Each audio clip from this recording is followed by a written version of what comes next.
today's video na naman, isang video na naman, gagawa na naman tayo ng walang kabuluhang video.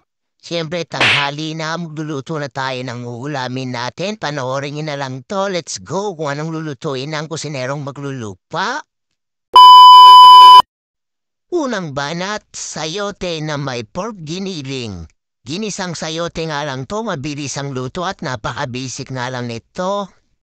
Eto ang ginisang sayote ay common dito sa ating mga baybahay at napakadali nga natong lutuin dahil gigisigisayin mo nga lang tong bawang sibuyas tapos may kamatis. So yung kamatis nga ay dudurugin lang natin yan bago nga natin ilagay yung pork giniling.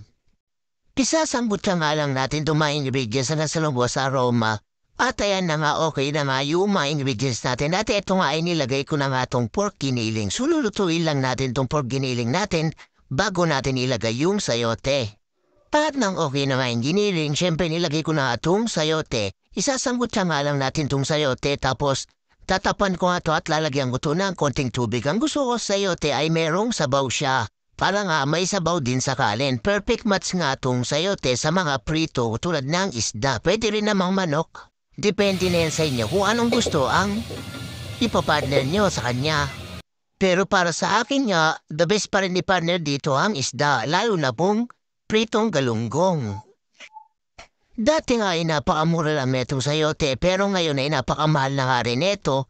Kasi nga nagulat lang kanina nung bumili ako ng 2 pirasong sayote ay 63 ang dalawa. Gulat yan. Naalala mo lang kasi dati nung nagtrabaho ako sa poultry sa Silang Cavite, so nagtanim nga ako netong sayote neto na napakadali nga lang netong patubuin. So, nung bumunga nga siya ay nagulantan naman kami sa dami ng bunga. So, umitig na siya sa bunga. Halos nasayang na nga lang yung mga bunga. Story time yan.